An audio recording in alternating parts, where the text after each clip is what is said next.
Good morning. The Senate Health, Education, Labor, and Pensions Committee will please come to order. Today we are holding a hearing on supporting our workforce and addressing systemic barriers to employment. I will have an opening statement followed by Senator Burr, and then we will introduce our witnesses. After the witnesses give their testimony, senators will each have 5 minutes for a round of questions.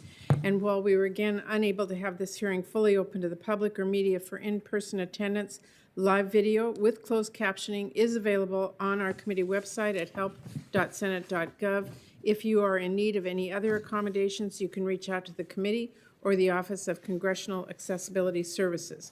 We continue to see a high number of new COVID cases, so we're having this hearing in a larger room where we can be socially distanced, limiting the number of people who are in the room and accommodating both some of our committee members and witnesses through video as we've done previously, and taking additional measures such as wearing masks. As always, I really do appreciate the work from the staff of the Sergeant at Arms, the Architect of the Capitol, and our committee clerk and his staff to make this hearing as safe as possible.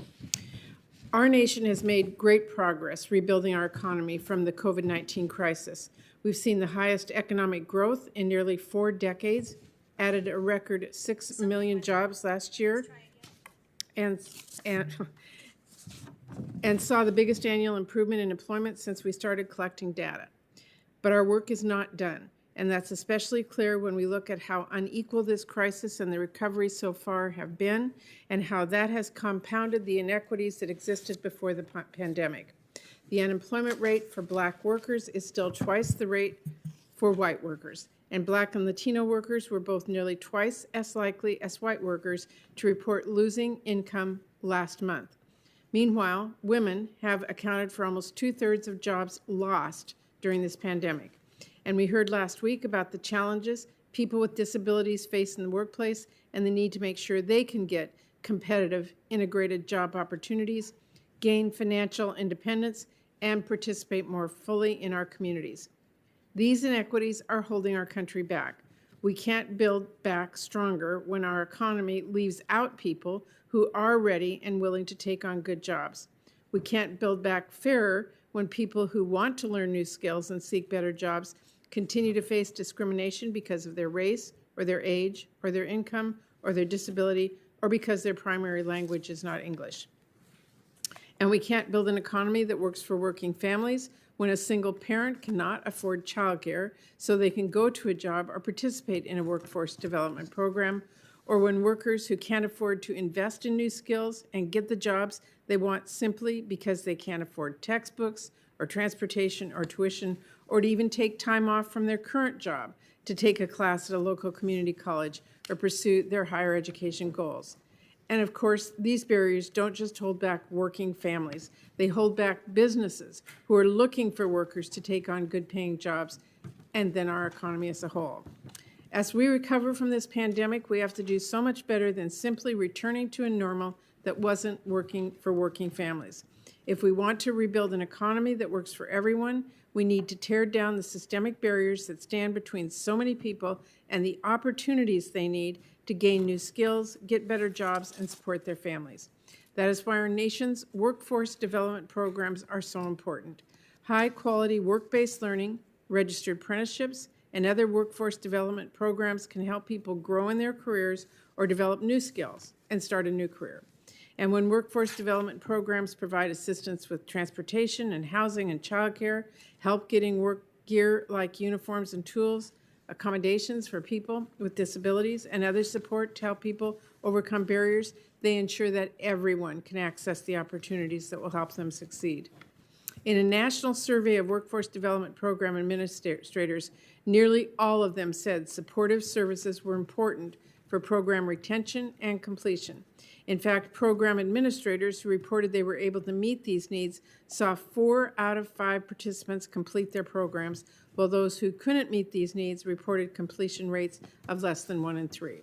Those numbers make clear how transformative worker-centered practices and supports can be. And I've seen in my home state of Washington what happens when people have access to workforce development programs that understand and tackle the barriers between them and a high-quality job. When Ali lost his job during the pandemic, the African Community Housing and Development in South Seattle helped him get financial aid, enroll in classes at Highline Community College, get a part-time job at an airline, and set him out on a new high-quality career path in aviation. When Rosalinda, who's a single parent in Yakima, wanted to improve her credentials and increase her pay, the public workforce system helped her enroll in Yakima Valley College, work on her resume, writing and job interview skills, and then get a new, better paying job in teaching. She no longer worries, she says, about putting food on the table and was excited to be able to afford holiday gifts for her family this year. And across Washington State, the Aerospace Joint Apprenticeship Committee offers registered apprenticeship and pre-apprenticeship programs, including to young people who've been impacted by the justice system. These programs give young people who often have no work history the opportunity and support to build the real-world experience and skills and industry connections they need to set out on new, high-quality careers. And not only have I heard so many other stories from Washington State about the importance of these programs, I've seen it firsthand. When I was growing up, my family was able to make it through very hard times because my mom was provided the support and opportunity to go back to school, get training, and ultimately get a higher paying job that allowed her and our family to succeed. That made a huge difference for all of us. So many families today have had the rug completely pulled out from under them by this pandemic, and I want to make sure they have the same opportunity that my mom did.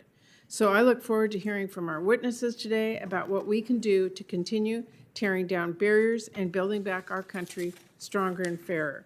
And I'm proud to say we do have a bipartisan track record on workforce issues, like when we passed the Workforce Innovation and Opportunity Act in 2014 and when we reauthorized the Perkins Career and Technical Education Act in 2018.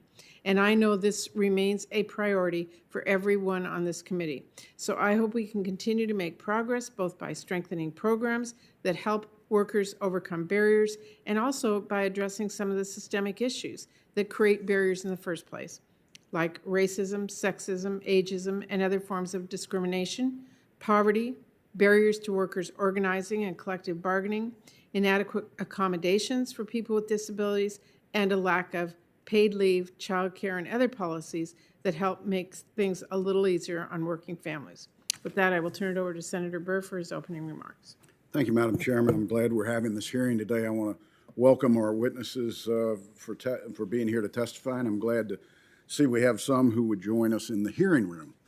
Madam Chairman, with the District of Columbia changing their COVID guidelines effective today, where they no longer require proof of vaccination to enter a building, and with their proposed February 28th of the elimination of an indoor mask mandate, I do hope that the committee will return to our regular in-person hearings very soon. We're here to talk about America's workforce. This is an important topic.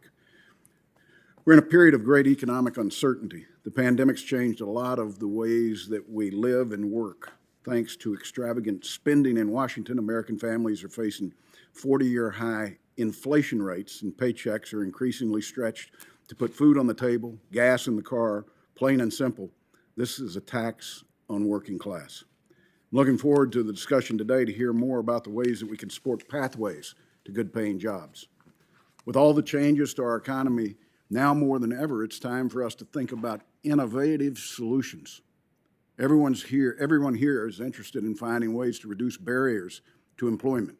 But the Biden administration seems to be creating their own barriers to employment. Look no further than the partisan nominee at the Department of Labor, David Weld, is the president's pick to lead the wage and hour division. This is a nominee with a track record stifling innovation and opposing growth opportunities. His nomination is a threat to the gig economy, independent contracting, and the franchise model for businesses, of which many are minority and women-owned. I can't imagine the threat of putting this type of leadership at the Department of Labor, and it instills and the lack of confidence that it instills in employers. This administration also seems to be creating barriers to new training opportunities.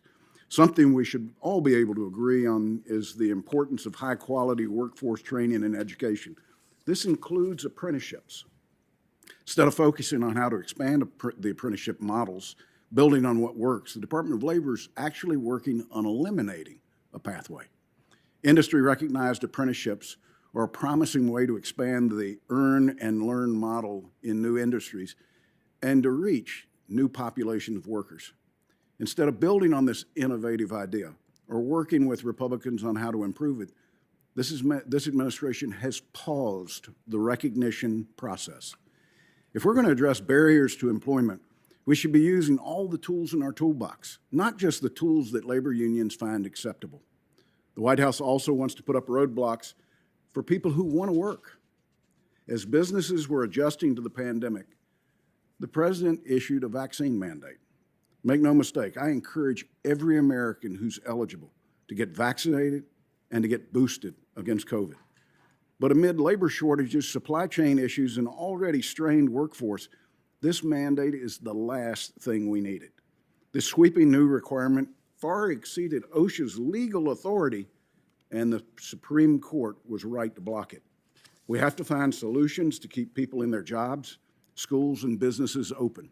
I also think we can all agree that Americans can't work or go to school if they don't have safe and reliable child care for their families. Instead of seeking workable bipartisan solutions, my friends on the other side of the aisle insisted to do it themselves in a reckless partisan spending bill. Only in Washington would the answers be to create even more complicated and just disjointed programs rather than to do the simple thing, fund a program that works and that's had bipartisan support for decades. I'm talking about the Child Care Development Block Grants. Barbara Mikulski and I led the reauthorization of this program in a bill that overwhelmingly passed the Senate and the House with bipartisan support. We can do this again. It doesn't need to be partisan. It needs to be smart. If we're going to find workable and lasting solutions, we've got to find them together. Today's topic has long been an area with support from both sides of the aisle. I'm looking forward to the hearing from our witnesses today about how they're providing access to opportunity to workers in their communities. This work doesn't happen in silos. Collaboration among stakeholders is absolutely crucial. This includes business, education providers, workers, and government. This collaboration is not always easy. I expect some of the barriers that we identify today will come with well-intentioned federal policy. We have an opportunity to think outside the box and find ways to better support the innovative strategies we see at the state and local levels. Madam Chairman, I hope we're smart enough to listen today. I thank the chair. Thank you, Senator Burr.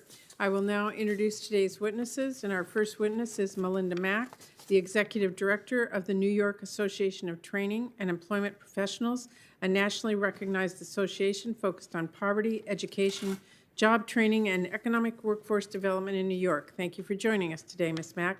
Look forward to your testimony.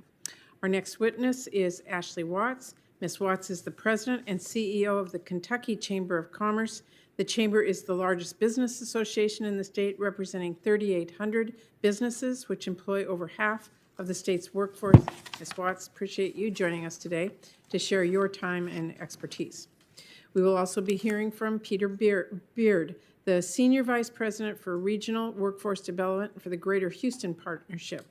Mr. Beard leads the partnership's Upskill Houston initiative, a business-led effort that engages more than 200 employers, educational institutes, community-based organizations in the workforce system. Mr. Beard, thank you so much for joining us today. Look forward to your testimony. Finally, we are also joined by Nicole Sherrard-Freeman, the Group Executive for Jobs, Economy, and Detroit at Work for the City of Detroit. In this role, she tackles both the city's economic and workforce development functions to attract and retain businesses and provide pathways for workers' success in the job market. Ms. Sherrard-Freeman, grateful to have you with us. Look forward to your insights today. We will begin with Ms. Mack for your opening statement. Good morning, Chairwoman Murray and Ranking Member Burr and members of the Senate Help Committee. My name is Melinda Mack. I'm the Executive Director of New York Association of Training and Employment Professionals, which is New York's Workforce Development Association. We were founded in the late 1970s, and we represent every county in the state. And our membership includes local workforce boards, career centers, as well as union training funds, community colleges, youth and adult literacy, education, job training, and employment service providers. Collectively, our members serve over 1 million New Yorkers each year. COVID-19 has laid bare that the labor market as it has been designed does not benefit all people equally. While many New Yorkers have lost their jobs, the glaring disproportionate negative impacts on people of color and individuals working in low-wage work is unambiguous. But even as the labor market recovers, labor market participation is still lagging. And as the Great Resignation has made headlines, many workers are unable to take higher paying jobs due to the lack of access for foundational skills and technical skills or additional supports like childcare and transportation. As reported by our partners at the United Way of New York, in our state, about 45% of working households are living at or beneath the basic cost of living, putting them one flat tire away from not being able to put food on the table. The inability to meet basic needs means that these individuals do not have the resources to pay for or to stop out of work to take a training course at a community college or to pay for that childcare that they would need in order to be able to complete. It also means that in-classroom or on-the-job requirements of an apprenticeship are beyond their grasp. It doesn't have to be this way. For example, the local workforce board in Chautauqua has been engaging a number of long-term unemployed individuals, including those who struggle to access family-sustaining jobs. They're currently working to provide paid on-the-job training through the Workforce Innovation Opportunity Act, or WIOA, in advanced manufacturing, allowing earning and learning to occur simultaneously. It's a benefit to the individual and a benefit to the employer. This, coupled with wraparound supports from the local career center and individualized job coaching, will ensure participants can handle any hurdles that come their way, and also so that they can stay in training and then on the job. If I'm boiling it down to what Congress can do to help to ensure this is an equitable economic recovery, I would share the following. First, our nation must invest in workforce development at the scale and scope of the need.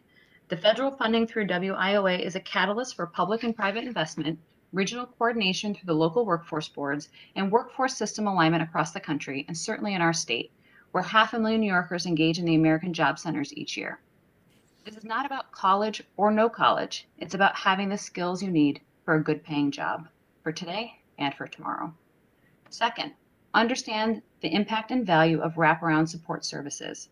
Services like childcare, transportation, access to career navigation, resume writing, and case management are often the difference between a worker succeeding in a training program and being able to keep a job. Third, support industry or sector partnerships to increase employment opportunities for workers. In the North Country, Schluter Systems has struggled to attract and retain workers at all levels. Their COO has shared that Industry 4.0 now requires the company to attract talent at a higher skill level while upskilling their existing workforce. In the last 2 years, 3 machine shops have closed, forcing the company to find new ways to expand in-house knowledge.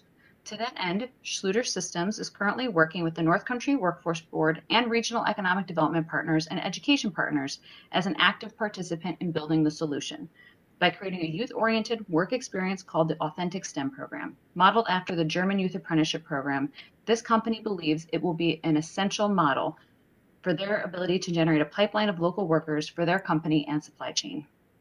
And finally, support learning on the job, including high-quality work-based learning for youth and adults, registered apprenticeship, and incumbent worker training. This is particularly important for disadvantaged individuals with immediate financial needs. The Center for Employment Opportunities, who works with those returning home from incarceration, has identified a daily wage and coaching as stabilizing factors for participant success. By way of example, at the Buffalo site, CEO has partnered with a window manufacturer to employ participants in transitional jobs.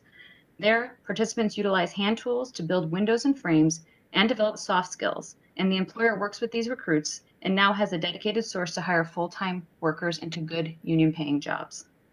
In conclusion, if sustained economic prosperity for all Americans is a priority, focusing on getting people the skills they need to do a good job or to get into a good job could not come at a more opportune time. Local workforce boards and their partners are at the front lines of creating hope, but they're also driving the solutions for a better future.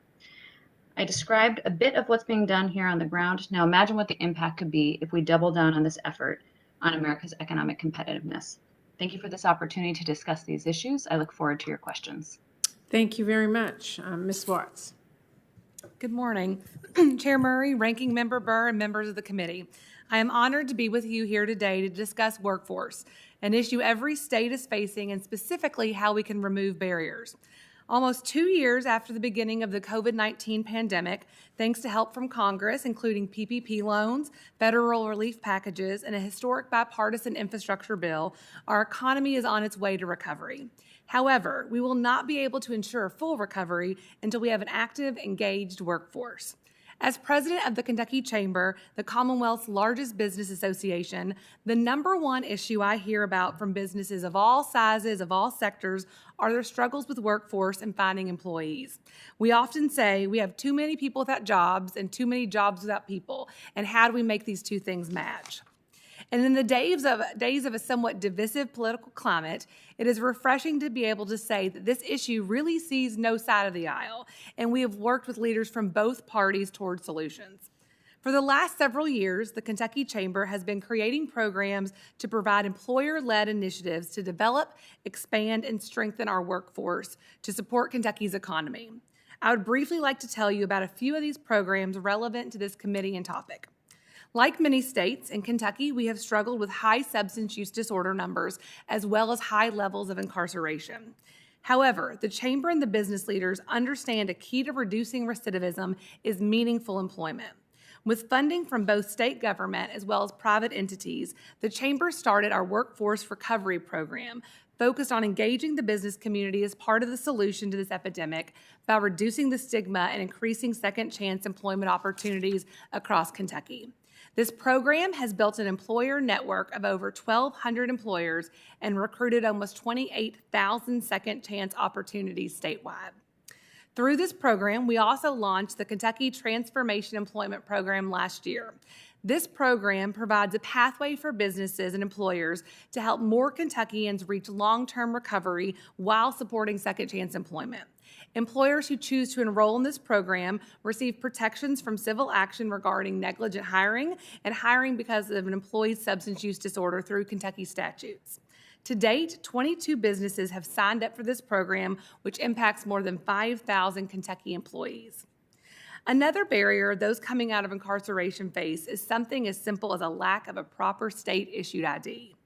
We realized that many Kentuckians were coming out of incarceration and leaving to re-enter society, and the only form of identification they had was their mugshot. As you can imagine, this is not the form of ID one would want to have when trying to secure housing, assistance, or looking for a job.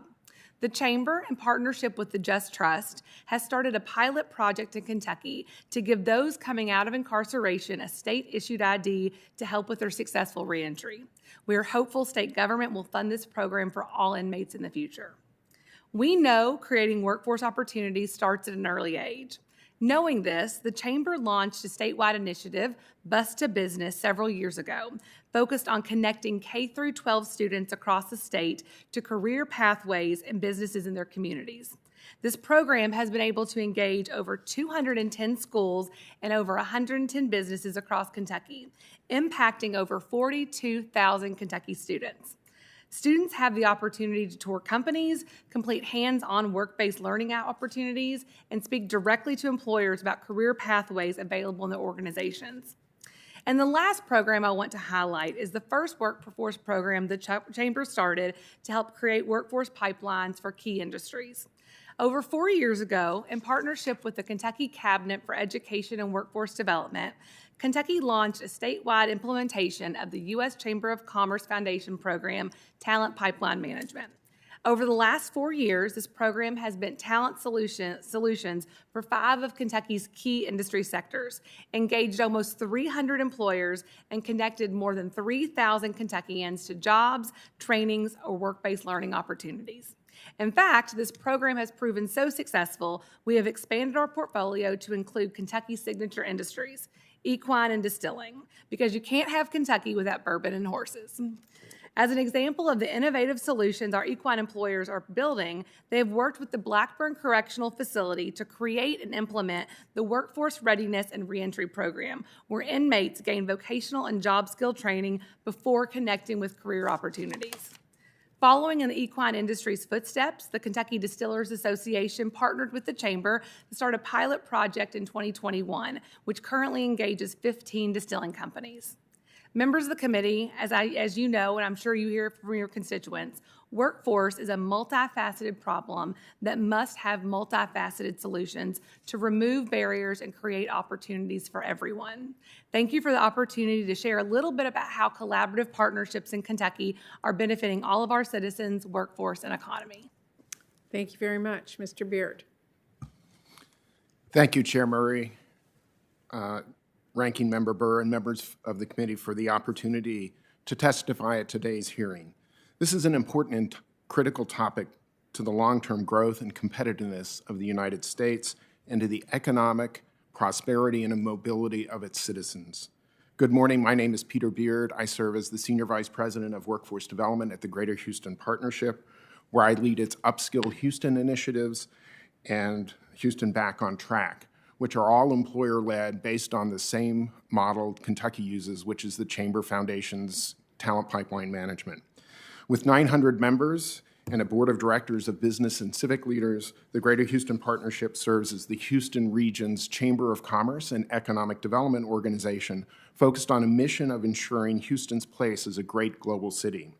Similar to the supply chain disruptions reported in the news every day, Houston and many communities across the United States are confronting significant disruptions and fundamental shifts of their talent pipelines that provide the skilled talent our employers and businesses require to grow and compete globally. Regional economies like Houston are experiencing a fundamental shift as they become technology-enabled, innovation-based economies. These shifts are accelerating three key trends impacting the skills individuals will need to compete for 21st century jobs. First, skills are becoming obsolete more quickly. Second, employers now require higher levels of digital and technology skills across industries and functions.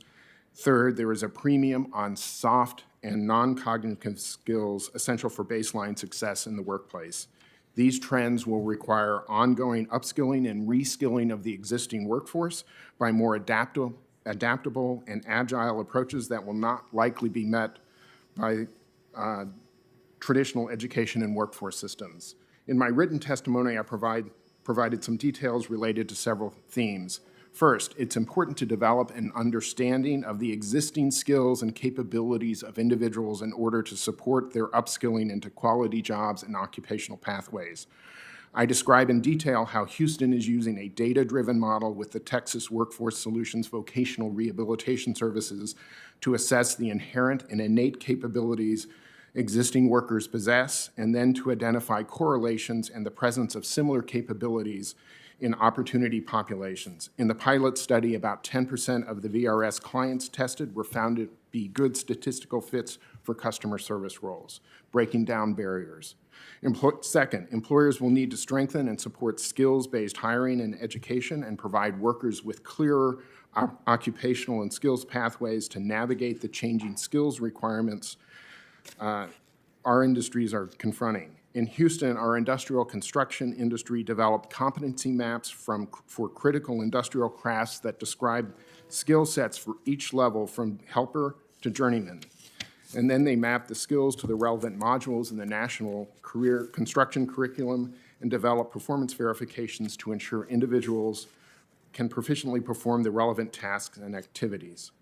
Community colleges, community-based organizations, and workforce career offices will need to coordinate and align and integrate their services to support individuals and increase their workforce outcomes. The Workforce Connector program in the Texas Gulf Coast is a partnership between United Way of Greater Houston and Gulf Coast Workforce Solutions and provides co-location of wraparound services, career coaching and navigation, and cross-referrals between the two systems. The shift in the skills needs of employers is accelerating, and we will require lifelong learning and skills development to enhance occupational mobility and economic prosperity. It will be important to optimize the supports and services individuals and adult learners require to improve their economic mobility and prosperity through better jobs. Improved coordination, alignment, innovation, and performance across the multiple regional systems will be necessary.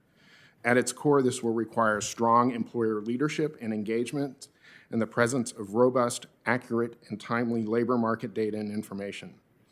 Agile and innovative solutions will be necessary to strengthen the virtuous cycle of economic growth and prosperity. Thank you for the opportunity today to provide this testimony. I will be happy to answer any questions you may have. Thank you. Thank you very much. Ms. Sherrod-Freeman. Greetings, Chair Murray. You want to turn on your mic? Thank you. Greetings, Chair Murray, Ranking Member Burr, and all other members of this committee. It's my honor to be with you today. I lead economic development and workforce development on the ground in Detroit. And to answer the questions you've asked, I'm going to begin with a short story. In 2018, Mayor Mike Duggan pitched the late Sergio Marchionne, who was then CEO of Fiat Chrysler Automotive, now Stellantis, on a once-in-a-lifetime idea. FCA needed 215 acres of land for a new assembly plant for the new Jeep Grand Cherokee, a $2.5 billion investment that would be the first of its kind in 40 years. To win the business, Detroit had 60 days to assemble the land and get the community and city council to approve the deal. In return, the mayor had only one major ask, that FCA would give Detroiters the first chance at the 5,000 jobs the project would bring to the city, after, of course, the union satisfied all of its union obligations. In Stellantis' report to the community in December of 21, the company reported hiring more than 5,200 Detroiters from a pool of more than 16,000 Detroit at Work job-ready candidates. Union membership increased by more than 5,000. Gross wages paid to employees in Detroit increased by 44%. And income taxes collected in the city of Detroit increased by 34%. The project had its challenges, but the experience offered exceptional learnings. First, economic conditions in Detroit, good or bad, highlight two challenges we all know: childcare and transportation. In Detroit, there are only 23,000 available childcare seats for 55,000 children under the age of 5. The average cost of childcare for just one child in Detroit exceeds the median annual cost of rent. Southeast Michigan also has a unique set of transportation challenges. The average Metro Detroiter can access 2 million jobs in a 1-hour drive, but only 65,000 jobs in a 1-hour public transit trip. Across the state, the locations of people who are living in poverty are mismatched to the locations of good jobs. There are also other barriers to economic mobility. First, the irrefutable impact of intergenerational poverty. In addressing America's reskilling challenge, a July 2018 report from the Council of Economic Advisors, the authors cite situational poverty factors, which are potentially strong deterrents to pursuing retraining. We believe that report and can add to it from our experience that when you live in situational poverty for too long, intergenerational poverty becomes inescapable. Secondly, job readiness expectations are rapidly changing, and too many workers lack access to the knowledge economy. These conditions have sidelined thousands of workers in Detroit, and low labor force participation rates are suboptimizing our nation's economy. So what can we do about it? Here are 4 solutions from the ground in Detroit. First, the Community Health Corps, a model built to disaggregate and solve for the most immediate and egregious issues facing Detroit's least resourced residents. This program is essential to increasing labor force participation because through it, we help people get back on their feet so they can get back into the economy. We've served more than 1,300 households in the past 13 months, and 490 participants are already well on their way to their own economic self-sufficiency goals. The second initiative is a new model for work readiness driven by employer need. Now, in the Stellantis example, Detroit had one goal, and that was to understand what was keeping our employer client awake at night, and solve for it. Detroit at Work turned those employer insights into a workshop that we delivered with our community-based partners more than 975 times across the city, in churches and recreation centers, and in our one-stops known as Detroit at Work Career Centers. The company said that the Detroit at Work model saved their HR department more than $2.1 million in costs. The third learning is about adult basic education. More than 200 Detroiters washed out of Stellantis' hiring process because they didn't have a high school diploma. And Mayor Mike Duggan's response just was to create Learn to Earn, where Detroiters earn a stipend to complete their high school diploma. Now, critics argue that paying adults to finish a basic credential shouldn't be necessary. Frontline practitioners would argue that incentivizing adults who have real financial obligations and significant time constraints is a model worth trying. Getting residents off the sidelines and back into the workforce is essential to Michigan's economy. Thank you very much to all of our witnesses for excellent testimony. We will now begin a round of 5-minute questions, and I ask all of our colleagues to again keep track of the clock, stay within those 5 minutes. Ms. Mack and Ms. Sherrod Freeman, I'll start with both of you. Too many young people face really significant challenges in accessing high-quality jobs, especially in in-demand fields. Barriers like lack of access to childcare, transportation, high-quality education often really undercut workers earning low wages, workers of color or formerly incarcerated individuals, workers with disabilities, and many others. We need a system that really helps workers overcome those barriers. So Ms. Mack and Ms. Sherrod Freeman, let me ask both of you, and I'll start with Ms. Mack. What are the top things that workforce systems working with their partners need to do to support people facing multiple barriers to employment? Sure. Thank you for the question. I think what happens on the ground is a recognition that partnership is crucial and critical. And so what we see, many programs are working across their community-based partners in conjunction with their government partners to make sure that there are adequate wraparound supports for individuals who are going through programs.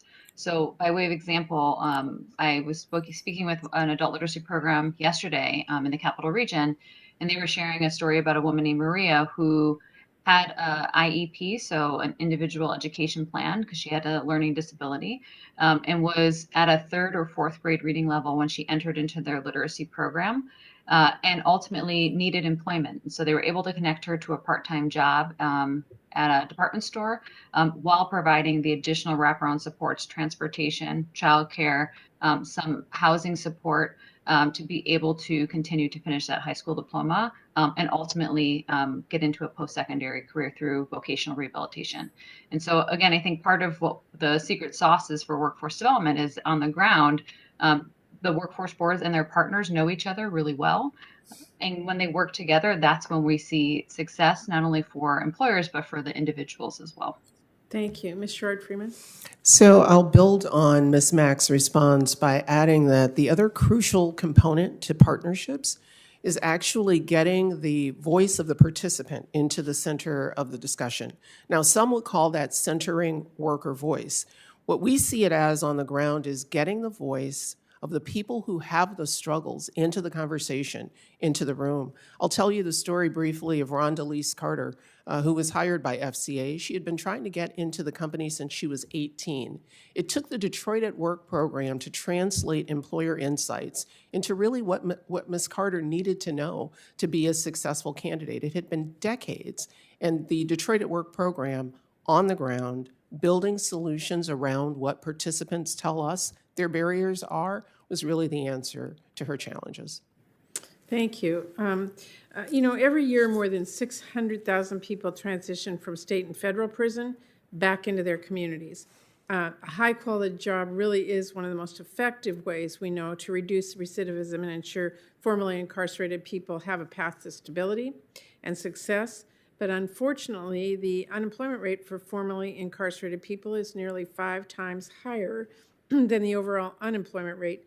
So we really need better policies and systems in place to support the transition back into the workforce for those individuals. Ms. Mack, I'll turn back to you. How are the workforce system and community-based organizations in New York working to support people as they transition back into their communities and into pathways that lead to high-quality paying jobs?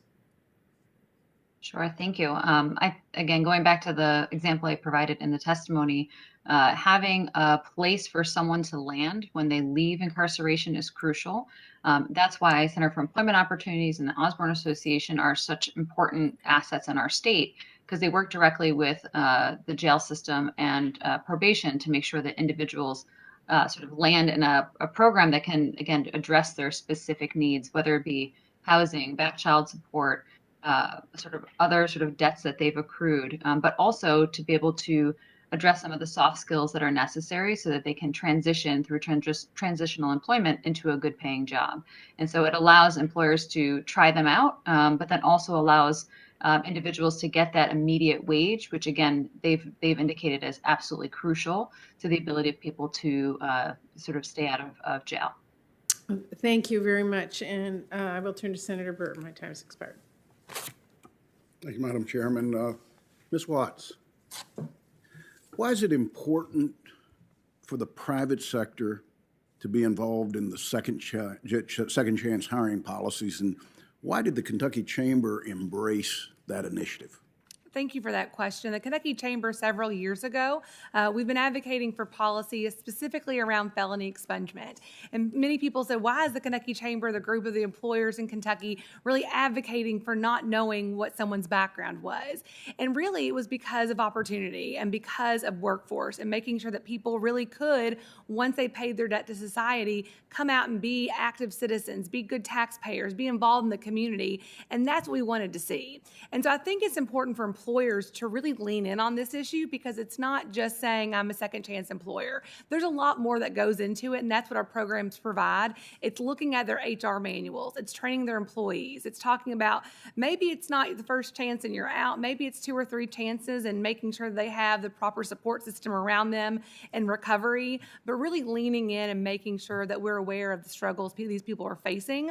And even something as simple as giving them an ID when they're coming out of incarceration. We're wanting them to come and back and re-enter into society and put their best foot forward, but yet when they have their mugshot to show for a job interview, that's not really putting their best foot forward. So we're literally thinking of every step that we can to help these people reintegrate back to society. And we often say, we don't want them to just get a job. We want them to get meaningful employment. We want them to get training, something that they're passionate about, so they can really build that life on there. And that's what we've seen being successful in Kentucky. Well, thank you for that work. Mr. Beard, employers are embracing skills-based hiring rather than focusing more on the traditional credentials. How have Houston employers adopted to this practice, and what more can be done? Thank you, Senator Burr. Excuse me. First, we're seeing folks remove the credential requirement. Memorial Hermann, one of our largest healthcare systems, has removed its high school diploma requirement. Similar to Ms. Watt's point, it'll show up in the interviewing process whether folks have the skills and abilities for the roles that they're describing. We're also understanding and seeing, as we described in the construction industry, that the skills are more important than the credential. So sending a signal that you can leave high school and come into the workforce and within a couple years be in a very, very good job. And then I think the future trend is we're also seeing other employers, for example, Chevron, who's moving to a skills-based hiring approach, and they're going to use Houston as their pilot site to bring that. And when you think about Chevron in terms of not only the work that it does in kind of the middle skill space, but also in the high skilled space. So we expect that we'll continue to see that role, because at the end of the day, the skill, not the credential, is what's there. Thank you for that. Ms. Sherrod Freeman, workforce systems have 2 major customers, job seekers and employers. I want you to sort of expand on what you've said about the importance your office puts on engaging both of these groups in the employment process. Thank you for the question, Ranking Member Burr. So we believe that unless we are driving solutions with the employer's needs in mind, our solutions will be insufficient. We also believe that unless we center our solutions around what workers really need, job seekers and would-be job seekers, our solutions will be insufficient. And so we found ways on the ground in Detroit really to bring both of those perspectives into focus and keep them in focus. Great, thank you. Thank you, Madam Chairman. Senator Casey.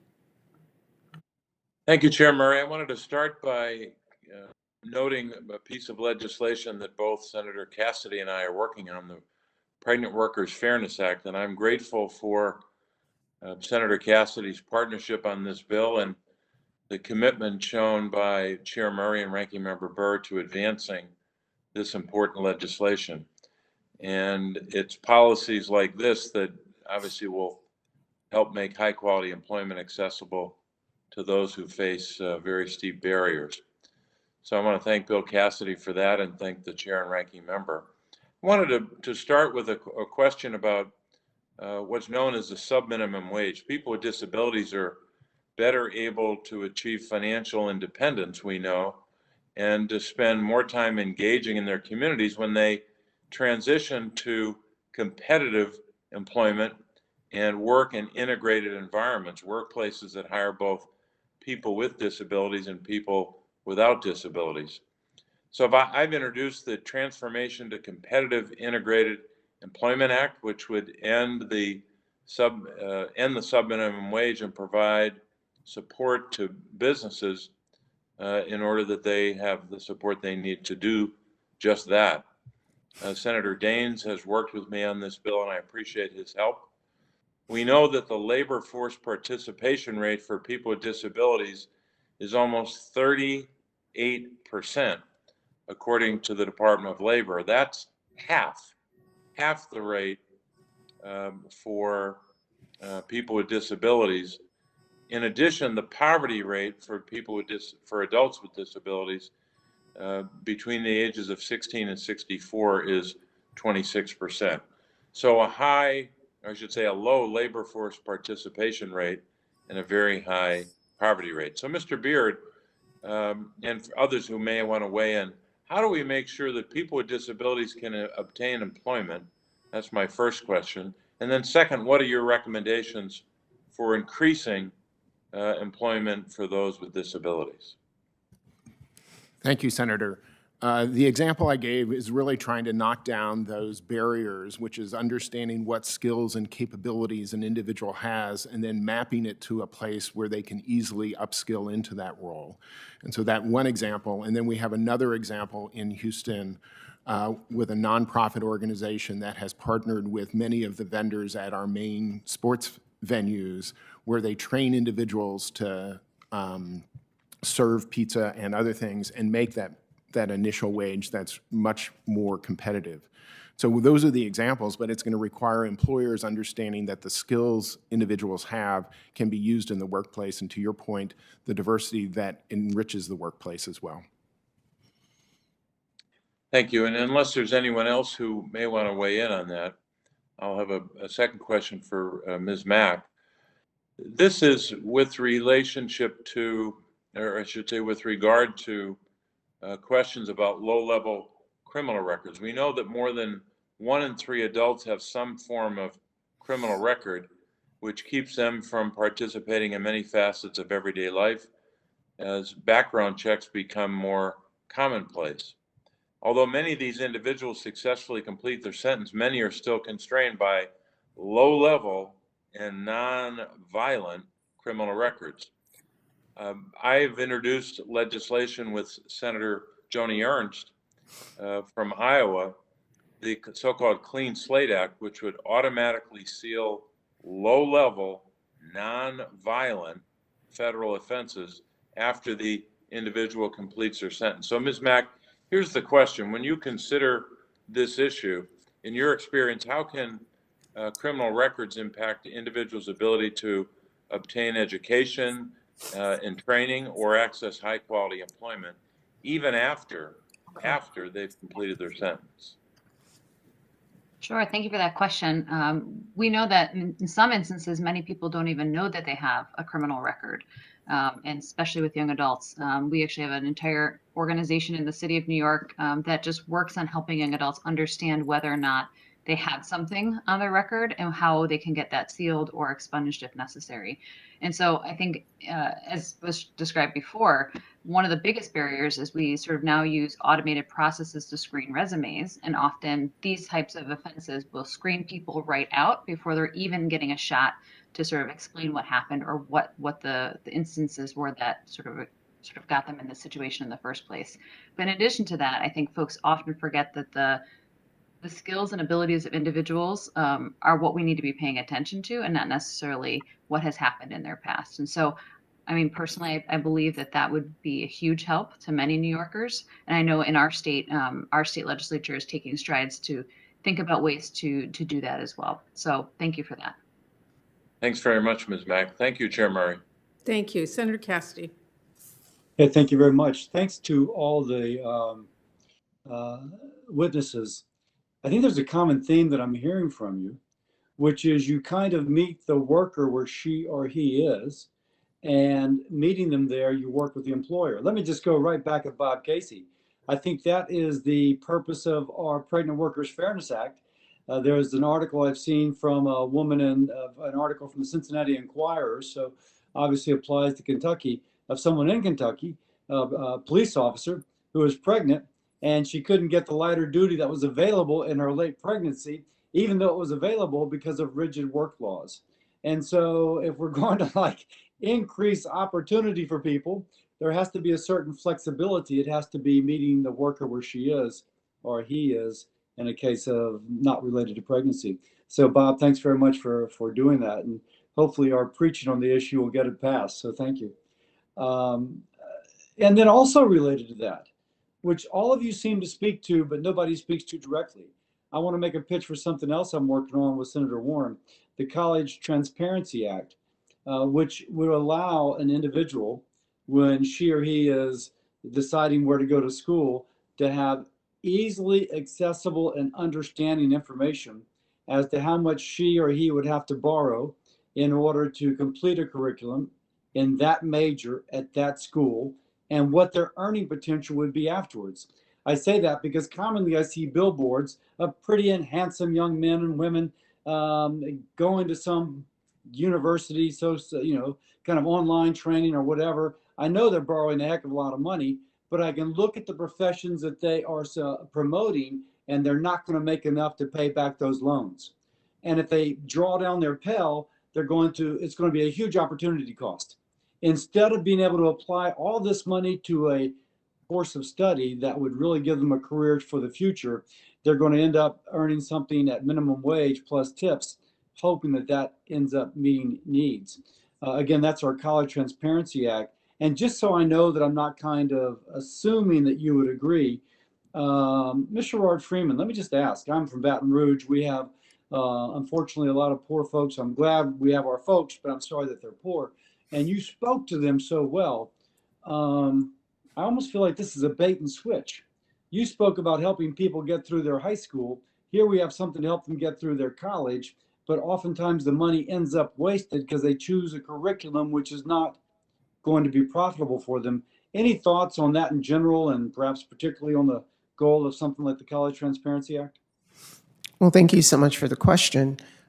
Yes, we believe that the kind of transparency that you are describing is essential to really fixing the issue that we've all talked about today, and that is getting people off the sidelines and back into the workforce.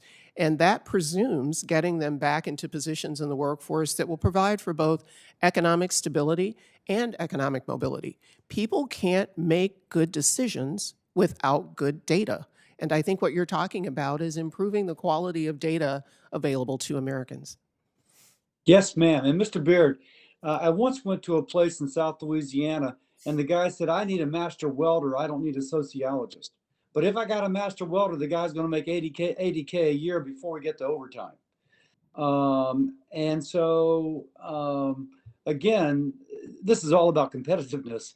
How do we make it competitive for that individual to get a better job? But also, how do we, in the aggregate, make our country more competitive, providing jobs for those people? Any thoughts about the transparency required so someone would choose that which would be better for their future earning potential as opposed to that which seems attractive on a billboard? We would wholeheartedly agree, Senator. First, we think about it as credentials of value, which means a credential has an intended purpose and you can finance it the way you were describing, that it isn't an undue burden once you leave. And so that requires the information that's there. The state of Texas is partnering with the U.S. Chamber Foundation as part of its job employment data exchange to get the kind of data that would be necessary for that transparency to show someone who had completed a degree what they're making using enhanced unemployment insurance reporting. In addition, we think performance-based approaches strengthen that approach, and you can see it done in multiple different ways. In terms of here in Texas, there's the Texas State Technical College that basically is funded because its workforce outcomes are the basis for the appropriation from the legislature. And finally, the U.S. Chamber Foundation is also working on talent finance to begin to align employment outcomes, employer interest, and education to actually produce those outcomes. Yeah, thank you all. Again, I just feel like each of you is meeting the worker where she or he is. And I just learned in my experience, I'm a doctor, you got to meet the patient, you got to meet the individual where they are, not where you expect them to be. So thank you for that. And thank you I'm going to take it as a ringing endorsement for my College Transparency Act. Thank you all. I yield back. Thank you. Senator Kane. Thank you, Chair Murray and Ranking Member Burr. This is a great panel on an important topic. So I have a plea and two questions. So my plea is this. I'm speaking to you as representative of the entire nation's workforce development professionals. Many of you use the phrase soft skills. I hate that phrase because it sounds too soft. When I talk to my employers, they really want technical skills, but in some ways even more, they're looking for creativity, problem solving, teamwork, communication, show up and be mission focused and stay till the work is done. And they almost have a harder time finding that than the technical skills. And they can sometimes train for the technical skills, but it's hard to create that. So I always use success skills or survival skills rather than soft skills because I think it sort of elevates it to the importance it deserves. So that's my plea. Now, my question. Ms. Mack, in your testimony, I just want to read a quote from your testimony here, your written testimony. You talk about the barriers that folks have. Quote, workers lack access to foundational and technical skills and do not have resources to pay for training courses while also supporting their families. This means public policy is not doing enough for families around the country to enable them to fill good jobs for which businesses are hiring. Senator Portman and I have had a long-time bill called the Jobs Act, which would enable Pell Grants to be used for high-quality, short-term career and technical education offered at community colleges and other institutions. There are 49 senators, including many on this committee, who are co-sponsors of the bill.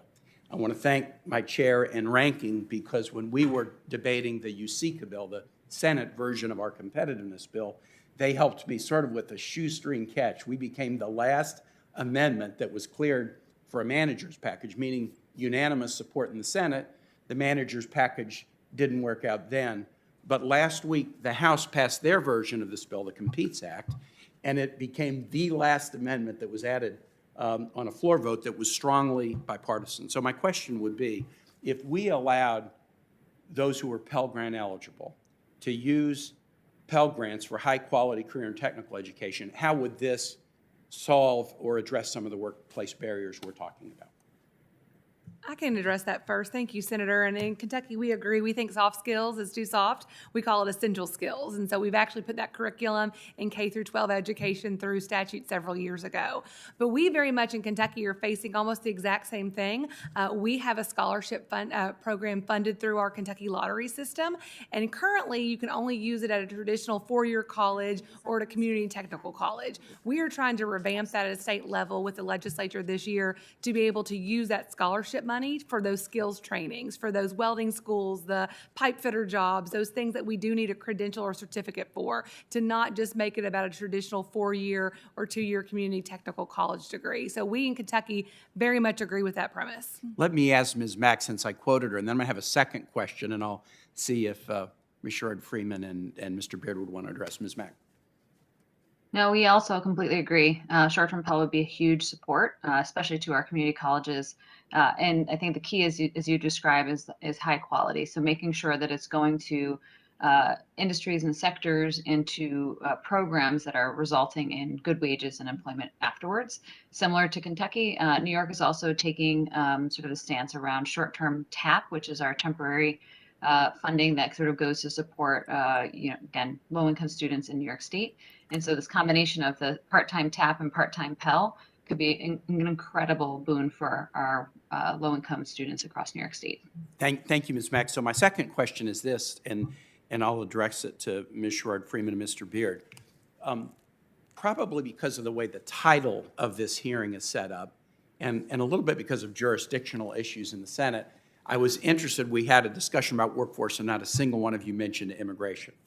When we talk about immigration up here, we almost always talk about the border, but when I talk to my employers, my ag employers or my construction industry or my oystermen and watermen on on the Chesapeake Bay, they're often talking to me about TPS or work visas. How much of our nation's workforce needs need to incorporate smart immigration policy?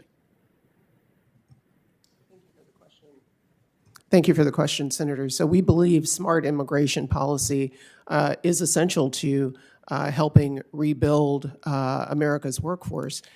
Detroit is on the receiving end right now of Afghan refugees. We have approximately 200 housed in a hotel while we work to find permanent housing. And one of the first things we're doing is being sure that those refugees have the documentation and the resources they need to quickly connect with jobs that will lead to economic stability, support their housing, and ultimately help them be important parts of the community fabric in Detroit. We did the same thing with Syrian refugees.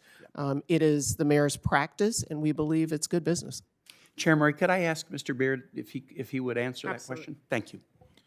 Senator, we would obviously be very supportive of a skills-based immigration policy. We think that there is a shadow economy that's hurting many employers because they can't access workers that are here in the country. So we've got to find a solution to that. It's not an easy one, obviously, but I know our employers are concerned about it because there are skills and they can't employ people with the skills necessary for the demand in an industrial and a commercial construction sector that is thriving in Houston. So we would support it. Great, thank you. Thank you, Chair Murray. Thank you. Senator Hassan. Well, thank you, Chair Murray and our ranking member Burr. I thank you to all the witnesses. And I just want to thank my colleagues, Senator Casey, for his discussion on the subminimum wage, something I am eager to work with him on. I'm proud that New Hampshire was the first state to eliminate some minimum wages. And also a thank you to my colleague, Senator Kane. I'm a co-sponsor of the Jobs Act, and we just got to keep working to get that done. I want to start with a question to both Ms. Sherrod-Friedman and Ms. Mack. When I was governor of New Hampshire, now as a senator, I have supported career pathway programs which combine work, education, and support services to expand opportunities for workers who've fallen out of the labor force or need to make progress in their careers. Through these programs, businesses partner with higher education institutions so that workers receive on-the-job training while also earning recognized educational credentials to help advance in their careers. This Congress, I reintroduced the Gateway to Careers Act with Senators Young, Kane, and Collins, a bipartisan bill to expand career pathways as well as to provide wraparound support for workers who face barriers such as transportation or childcare costs. So I'll start with you, Ms. Sherrod-Friedman. Could you speak to how career pathways programs help workers to re-enter and remain in the workforce? And then we'll go to Ms. Mack. Thank you very much for the question, Senator. We believe that career pathways, the kinds of supports and the way you've structured them, are essential to not only helping residents get on their feet toward the end of economic stability, but that they are essential to ensuring economic mobility. Yeah. Stability without mobility is a dead end, and we believe that the career pathways work that you've described is exactly what we need. Thank you very much. Ms. Mack? I mean, I'm going to second what my colleague in Detroit shared. I think this is the way you do workforce development effectively, is through career pathways and sector-based strategies. And it is a true partnership between workers and employers. And I think a great example of that is registered apprenticeship. And we're sort of seeing that registered apprenticeship is growing and expanding. And in our state, we're also working to figure out ways to engage more young adults in registered apprenticeship and in pre-apprenticeship programs, because it does come with those wraparound supports. They're often paid training opportunities. And in addition to that, there is a true career progression that we can watch and see and also communicate. So it's sort of the point before around transparency. You can communicate what the path looks like for individuals. And so I completely agree. I think career pathways is the way to do this work. Well, thank you. Ms. Mack, I have another question for you because I want to turn to some of the unique challenges facing workers in rural areas. Many workers who would like to remain in their local communities struggle to find the right training opportunities that align with businesses' needs. in many cases leaving them underemployed or forced to leave their communities for better job opportunities elsewhere. One way to address this is better alignment between business needs and local education and training opportunities, something that Senator Collins and I hope to address by passing the Success for Rural Students and Communities Act. Ms. Mack, how have you worked to improve opportunities for workers in rural communities in New York? Sure, and I think this is where local workforce boards are really crucial. And in two of the examples that I provided, Chautauqua County and the North Country are both some of the ruralest parts of the state. And what's crucial is being able to understand, as was described before, what the needs are of the individual. I think a lot of folks would assume it would be transportation or assume it would be childcare, but often it's housing. There's often a lot of constraints around housing in rural communities.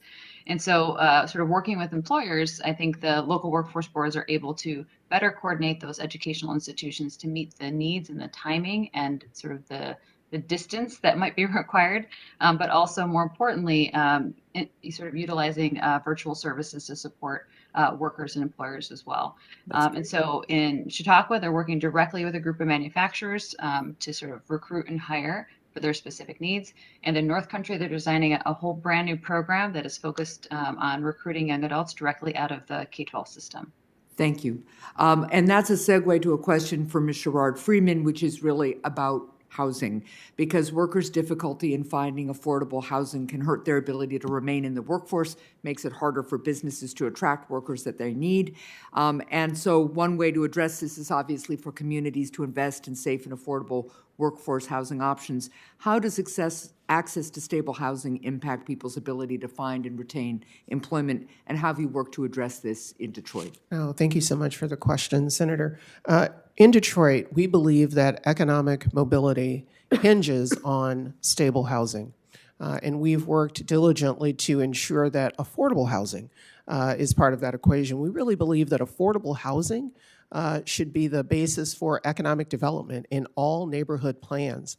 Affordable housing as the basis for economic development, not simply a response to economic growth. If you wait for the point that it's a response to economic growth, it's too late.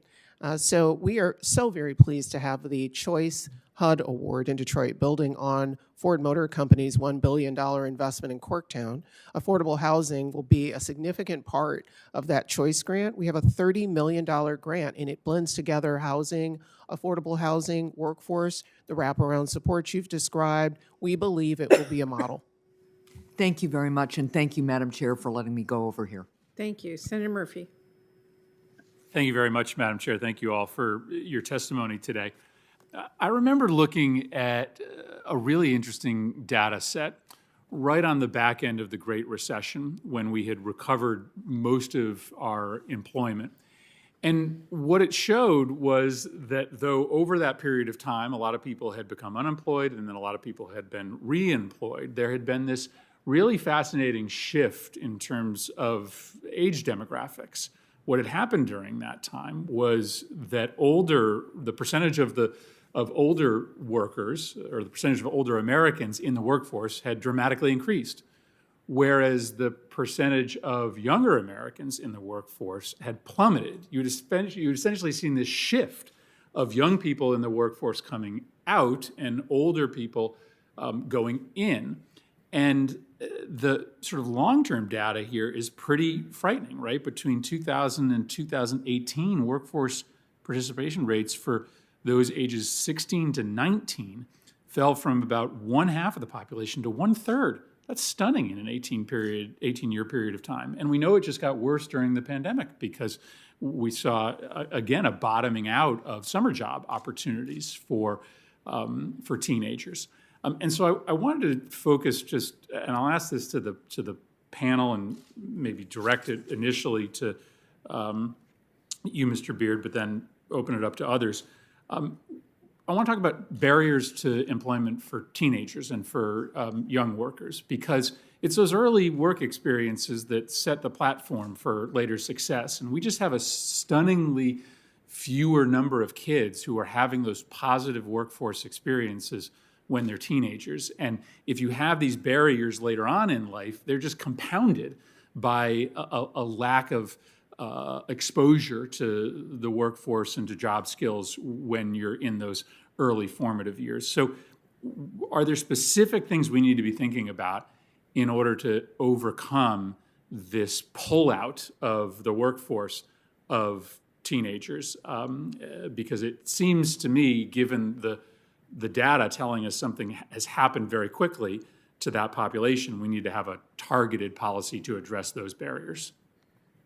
I think there are several things, Senator, and thank you for the question. The first is we need to start, obviously, in the school system and creating opportunity there. We've got some really good examples in Houston where our employers have partnered with the school districts and the community colleges to do pre-apprenticeship programs that then provide summer internships, at $13, $14 an hour, that create that culture. And it also has the employer's responsibility of working with the school system to actually ensure, to Senator Kane's point, they're developing the essential skills. I think the second one is Mayor Turner in Houston has advanced his Hire Houston Youth program, which really engages the business community to provide paid summer internships to youth in Houston. And then third, I think there are opportunities about how do we work with community-based organizations to support students as they get ready to go into internships during their school years. But then at the other point is how do we open up the funnel with employers once they've left the school districts to find pathways, which is a really difficult thing with Opportunity Youth because they've disconnected from the system. I'll let others respond. Sure. If I might, Senator, we are in the 7th year in Detroit of Grow Detroit's Young Talent, which is the city's summer youth employment program that the mayor launched when he took office. Every year, we place more than 8,000 young people into opportunities. We target 14 to 24-year-olds, so certainly covering the opportunity youth that Mr. Beard is referencing. These are essential skills jobs. These are jobs working in our fire cadets and with our police department and with community-based organizations. We think it is an essential way to ensure that the pipeline of talent of young people are engaged and, more importantly, have relationships with local employers so that over the long term, they have an opportunity baked into their future. And I thank you for these responses. This intentionality about making sure that young people have those experiences, which does often involve some amount of subsidy, I think is required in a economy where so many more older workers now need to stay in the workforce longer. You'd love it if the private sector had the solution for these kids, but ultimately with so many folks needing to stay in the workforce longer in order to make sure they have enough for retirement, in order to make sure they have food on the table, we're going to have to be a little bit more intentional in the mechanisms by which we use, sometimes using subsidy, to get those kids those skills they need early on. Thank you very much, Madam Chair. Thank you. Senator Smith. Thank you very much, Madam Chair and Ranking Member. And it's great to be a part of this panel and so exciting to see the interest in this issue. I want to just actually start by following up on the questions that Senator Murphy was just asking. Maybe I'll go to you, Ms. Mack, on this. Thinking especially about youth workforce programs and especially pre-apprenticeship. So in Minnesota, we've got a great example of this in a program called Youth Build, which is a very successful pre-apprenticeship program. A lot of times, though, these strong programs, they won't kick in until students are already at risk of falling off track, or they really can't get exposure to the programs until they're 16, and then by then they're already sort of not really clear how their own talents are going to connect into the job opportunities that they have.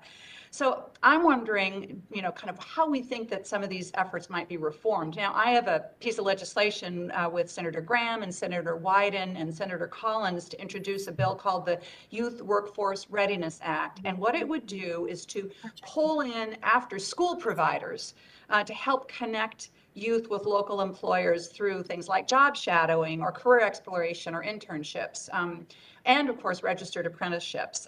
Just another way of connecting young folks with what might be their first job to get at the challenges that Senator Murphy just explained so well. So maybe, Ms. Mack, could you just tell us a little bit more about what you think we need to be doing to connect young people sooner to career opportunities, if you agree with that, if you agree it's a timing challenge as well as a quality of opportunity challenge?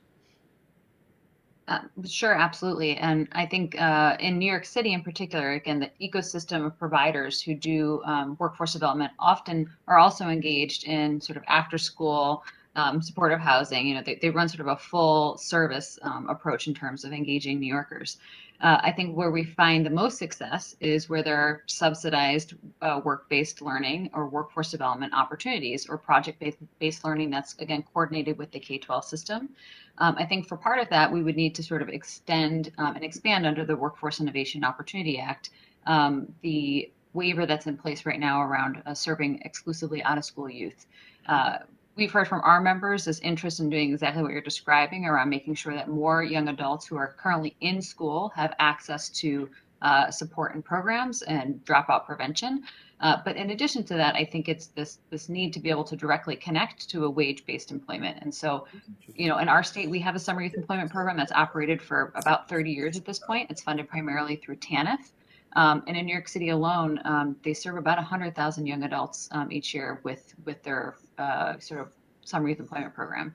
So again, I think the connection between K-12, but then also directly to work is crucial. So going back to Senator Kane's comments before about success skills, I mean, I don't know about you, but I certainly learned a whole lot in my first job about what I could and couldn't do at work. And I think that giving young adults that experience is probably the most essential thing we could do at this point. Absolutely. My first job was getting up at 6:30 in the morning to clean the glazer at the donut shop where I worked, and I was 16 years old, and I learned a lot about, like, showing up was not an option. I learned a lot about a lot of things that job, that time. Ms. Sherrod-Freeman, I wanted to just follow up with you. I so appreciate you sharing your experience about the work that you're doing in Detroit, which is really impressive. I really especially appreciated your testimony about how when people are facing challenges that keep them from working, it could be childcare or transportation or housing. I want to associate myself strongly with the questions that Senator Hassan was asking. You know, nothing else will work, no matter what kind of great training opportunities or workforce opportunities they have if the other things in their life aren't working. Minnesota workforce development professionals are telling me that in the next WIOA bill reauthorization that they would really like to see some additional flexibility so that they can think about how to serve families as part of a two-generation approach. You know, for example, got a family member who wants to boost their training because another family member has become dislocated from their jobs, or you've got a client who is working with both WIOA and TANF, and how can we make that two-generation approach work better? So, Ms. Sherrod-Freeman, can you just tell me what else do you think we should be keeping in mind when it comes to best practices about taking this two-generation approach? Thank you so much for the question. So the flexibility that you've just described, being able to blend and braid funding across WIOA and TANF, if we had that same degree of freedom to make every tax dollar work in the maximum, towards maximum value, being able to braid funding across not just the Department of Labor and Health and Human Services, but the Department of Education. And where are there other opportunities to reduce the silos so that we can make one tax dollar work like five. Those are the kinds of freedoms that we need to weave together funding. And to make your point, our summer youth employment program in Detroit, Grow Detroit's Young Talent, it's an $11.4 million program. And we're very fortunate to have roughly $250,000, $500,000 each year from our partners at the State of Michigan Labor and Economic Opportunity Division. The rest of it, we fundraise. We're very fortunate to have good, strong philanthropic partners, but fundraising to the tune of about $10 million a year, we believe that's a place where legislation and federal support should kick in for our young people before they become at risk. I thank you so much, Madam Chair. I know I'm out of time, but I want to just note, I remember so clearly working at the state level and trying to figure out how to get flexibility in these very complicated workforce training programs. And I mean, I remember so many times the administrators saying, you know, of course we would like to have more money, but what we really need is more flexibility so that we can make every dollar work in exactly the way that it could work if we had that flexibility. So just thank you for that. Thank you very much. Senator Braun. Thank you, Madam Chair. We've been talking about workforce for such a long time. Senator Hickenlooper and I recently did a subcommittee hearing on it. I'm going to draw upon what was the biggest issue in my home state of Indiana pre-COVID was workforce. I'd hear workforce, workforce, workforce, some rural broadband depending on your county, and affordable housing.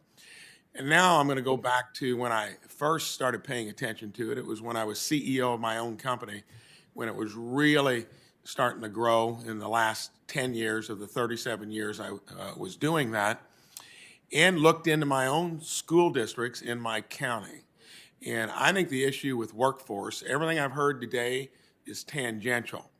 I think the biggest issue with workforce is that we've almost stigmatized some of those pathways. And I'll give you this little vignette to hear how shocked I was. Come from the lowest unemployment county in the highest manufacturing per capita county in the state of Indiana. We as employers, mine was a logistics and distribution business, all the other companies were manufacturing. And it was depressing to hear that in our own schools, of the 60 to 80,000 jobs that we had begging, they weren't for four-year degrees. Maybe a little bit of STEM, but generally a better life skills training in high school. I took industrial arts when I went to high school, and that's probably something I remember more about than almost any other class. But almost all of those were gone, and it was AP. The only way you can be successful in life is getting a four-year degree. Well, the market doesn't call for that. Parents have now had a recent graduate or two that has a degreed son or daughter back in the basement because it was an ill-advised degree with no market. Half the kids that get on that journey for a four-year degree don't complete it.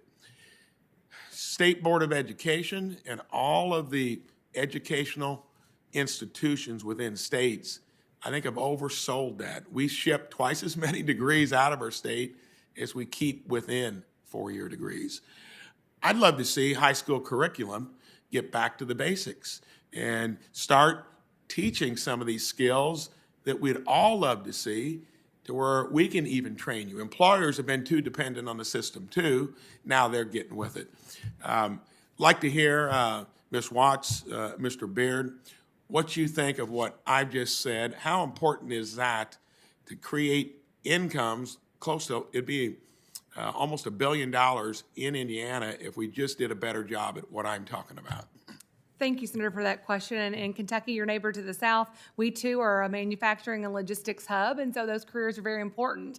And I think we've actually done quite a disservice the last several years when we would hear the rhetoric, college isn't for everyone. What we should have been saying is that something post-high school is for everyone, whether it's a degree, credential, certificate, two-year education, something after high school was for everyone. And so in Kentucky, we're actually even looking at using scholarship dollars for students to be able to go to those pathways that we will need in our logistics and our manufacturing sectors, because we know those are the jobs that we are needed right now. They're good paying jobs. They can usually have a year or so training and get right into them. So we are completely aligned, but I do think it's going to be an alignment between the business community and the education community as well. And in Kentucky, our community and technical college system has really been at the forefront of making sure we have the students that are going to meet those needs of our employers in Kentucky. Thank you. Mr. Beard. Senator, I would say amen first. Second, the initiative I specifically lead focuses on those particular occupations. 30% of those roles that require education and skills beyond high school and less than 4 years of college are what we need in Houston. And like, Kentucky, we have a significant manufacturing sector, a healthcare sector, an automotive sector, transportation. All of those jobs, you can leave high school with a good career and technical education program and find a pathway. And I think it requires two things. One, the employer leadership to communicate that back into the school system and partner differently with the school districts and the community colleges. And second, we need to change the awareness and perception and narrative that's going on. And we did some focus group research to understand kind of the perceptions and misperceptions that families and parents have related to that, all because of the four-year narrative. And so we have to do a different job. Thank you. Thank you. And real briefly in closing, not to mention that higher education, post-secondary education, has now eclipsed the increase in the cost of health care each year. And that'd be the number two issue in this country that's got to be addressed as well, where it's a fixed cost just with different curriculum to do the things in high school that I think cure a lot of the problems we contend with after high school. Thank you. Thank you. Senator Rosen. Well, thank you, Madam Chair and Ranking Member Burr for holding this important hearing today. I want to build upon what Senator Braun's talking about because we do have to skill and expand our workforce continually as jobs continue to grow and change and the needs change. But one area we really need to do that in, I believe, is our cyber workforce. Because right now, there's nearly 600,000 job openings in cybersecurity in the U.S., more than 3,500 job openings in my home state of Nevada alone, according to CyberSeek and the federal government's cybersecurity jobs map. So as these jobs go unfilled, cyber attacks against our schools, our healthcare systems, our critical infrastructure sectors, well, they're just increasing in frequency and severity, including in Nevada. So to address this skills gap, I recently introduced the Bipartisan Cyber Ready Workforce Act with Senator Blackburn. Our bill would direct the Department of Labor to award grants to workforce intermediaries to increase access to registered apprenticeship programs in cybersecurity that would lead to industry-recognized certification. This certification will prepare all Americans for these in-demand jobs. Are going to help protect our critical infrastructure and our data systems. And this bill also helps support and fund wraparound support services for cybersecurity apprentices, including and assisting with costs of transportation, housing, and child care services. So, Ms. Mack, how do you think expanding and improving upon proven models like registered apprenticeship programs help us address and fulfill some of the long-term cyber workforce shortages that we're creating? So I will tell you that one of the most successful apprenticeship programs we have in New York State is related to cyber security. And it comes out of a partnership with a local community college near Utica and the local workforce board. And it has become a direct pipeline for candidates, primarily refugees who live in that community, to get into cybersecurity. And so it has been a proven pathway. It's been incredibly successful. Most of the folks end up going and working for the government. And I think, again, if the more we could do to scale and expand that statewide, it's become a model that everyone looks to in our state and is hoping to sort of spread across the state. So again, I think it's exactly what we need to do. And how important do you think those wraparound services are for apprenticeship programs, that we want to remove those equity and access barriers for student housing, perhaps, or especially for women, perhaps childcare? They are the difference maker between whether or not people can participate in training and or keep a job. And so again, I think that the wraparound supports are crucial. And ultimately, as I shared, I think that they can ultimately make the difference around whether or not someone's going to be able to make it through that program. Thank you. I appreciate that. I want to move on to the pandemic's impact on Nevada's travel and tourism workers. Of course, it's tourism all across the country, but particularly important in Nevada. And because workers in the travel and tourism and hospitality sectors, they really are the backbone for us in Nevada, in our economy. They make our state a global destination, from everything from vacations, of course, to conventions, outdoor tourism. But unfortunately, the COVID-19 pandemic has had a devastating and disproportionate impact on the workers in my state. With roughly 63,000 jobs in tourism and hospitality, they still have not returned nearly 2 years after many businesses closed in March of 2020. So Ms. Mack and then Ms. Sherrod Freeman, in the short time I have left, what lessons did we learn a decade ago from the Great Recession about how to address worker displacement in the travel, tourism, and hospitality sectors? How can we apply those lessons today? What should the federal government be doing to help potentiate getting people into back to the job they want or into a new job? Ms. Mack, please, you can go first. Yeah, I will go quickly. This is a huge issue, of course, in New York State as well, with New York City's economy relying pretty heavily on tourism and hospitality. I think, again, one of the challenges we found is the need to be able to prop up those small businesses, to be able to ensure that individuals can go back to work. There's a place to go back to work. But in addition to that, again, addressing those barriers to employment and the wraparound supports in order for someone to be able to step out of employment and then go into a training to be able to advance to the next career. We work really closely with the Restaurant Opportunity Center, and they have so many stories about workers who are concerned about not having the right wraparound supports to be able to, again, go into that training to advance to their next career. I only have a few seconds left, so Ms. Jared Freeman, I will let you respond on the record. We'll submit our question for the record in order to let my colleagues who are behind me ask questions. Thank you so much. Thank you. Senator Hickenlooper. Thank you, Madam Chair. And thank all of you. This is the kind of hearing that I think the Senate really benefits from. And Senator Braun mentioned earlier, we convened a meeting with the Employment and Workplace Safety Subcommittee last week on healthcare workforce. We talked about a lot of the challenges facing that workforce. But I think that as this 21st economy continues to evolve, upskilling and reskilling opportunities are going to expand and grow in number, not diminish. And it's going to be in a variety of industries, not just healthcare. So I'll start, Mr. Beard, with you. So you've discussed a little bit of how the Upskill Houston initiative is making progress.